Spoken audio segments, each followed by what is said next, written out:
Assalamualaikum warahmatullahi wabarakatuh. Salam sehat, tetap semangat, dan anti sambat buat sahabat onlineku dimanapun berada, terutama buat sahabat seperjuangan para stroker. Kali ini aku mau bikin video latihan menjawab pertanyaan dari Caca, putrinya Ibu Eni, stroker dari Sidoarjo. Jadi selama ini aku komunikasi dengan putrinya Caca soal keadaan Ibu Eni yang terserang stroke hemoragik beberapa bulan lalu. Katanya tangannya masih susah digerakkan. Sama Bu, saya juga gitu dulu. Yang penting kita semangat, terus ada keinginan untuk pulih, kita nggak males buat latihan. Saya bikinkan latihannya ya Bu. Jadi semisal tangan kita masih belum bisa bergerak sama sekali, kuncinya adalah tangan sehat kita. Ini tangan kanan ya, tangan kiri saya kebetulan yang masih agak lemah. Latihan pertamanya kita gini, angkat tangan, karena kalau masih sendiri kan susah, jadi dibantu dengan yang tangan sehat. Bisa sambil posisi duduk. Ibu harus punya keinginan untuk sembuh, terus harus dilakukan berulang-ulang, jangan bosan Bu. Stroke tuh nggak bisa langsung sembuh dengan cuma-cuma kalau kita nggak ada usaha. Semangat terus ya Bu ya.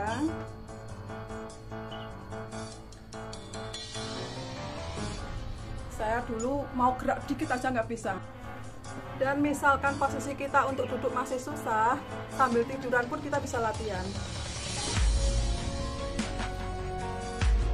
Dulu saya bikin aja nggak bisa Bu, sama.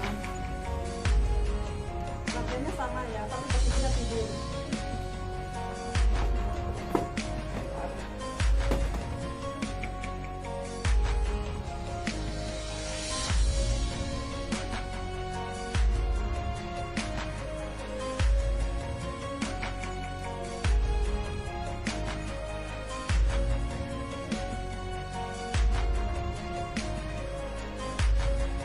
Harus dibantu dengan tangan yang sehat, misal tangan yang lemahnya belum kuat sendiri.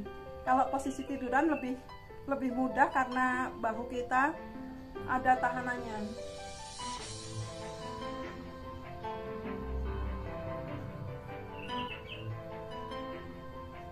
Dulu boro-boro mau ngangkat gini nggak bisa, tidur miring mau gini aja aku nggak bisa.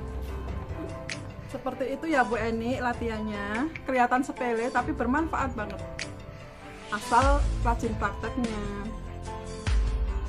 Semoga video ini bermanfaat untuk Ibu Eni, ibunya Caca, juga untuk stroker lain yang mungkin punya keluhan sama pasca awal-awal stroke. Ini mau bikin video di tempat yang sama 3 tahun lalu. Mari silahkan teman-teman stroker bisa menilai sendiri perbandingannya antara aku pas pemulihan usia stroke-nya 5 bulan sampai yang sekarang hampir 4 tahun pemulihan.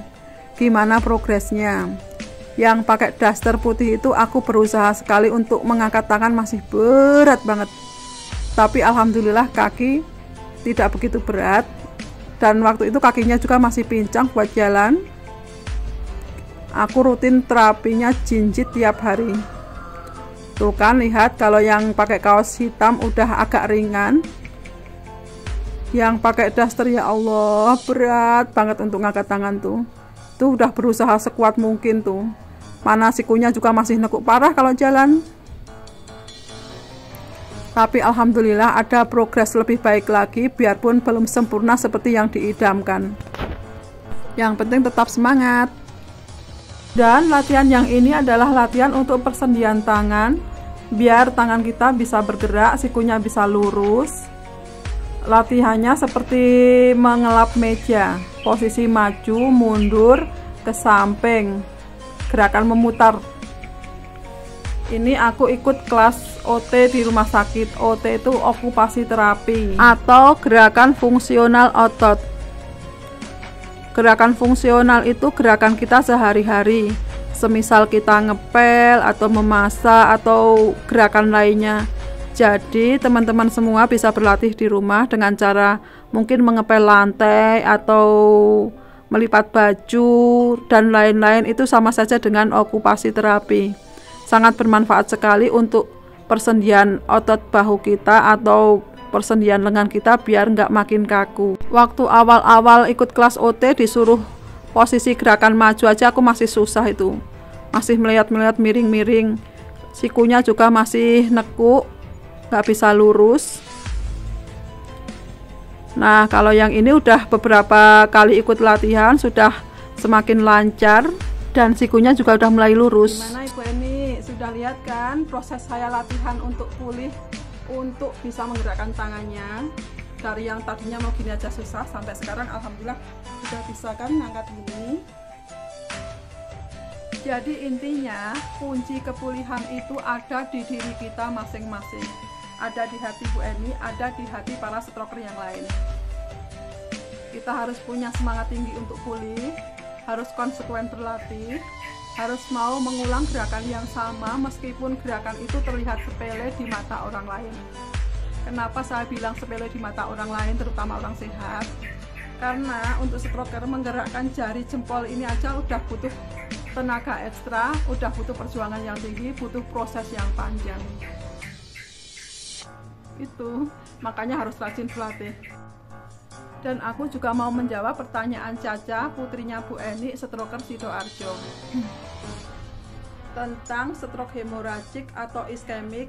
Bagaimana pemulihannya, apakah cepat atau lambat? Enggak, Ca, sama aja, Ca. Mau itu hemoragik, mau itu iskemik, tergantung seberapa luas kerusakan saraf otak kita.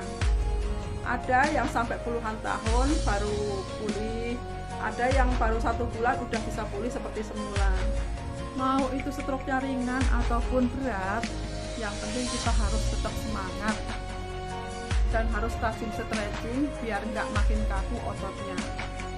Oke, sekian dulu ya videonya. Wassalamualaikum warahmatullahi wabarakatuh. Salam sehat, tetap semangat, dan anti sambat. Jangan lupa yang belum subscribe silahkan subscribe channel emak. Terima kasih, dah.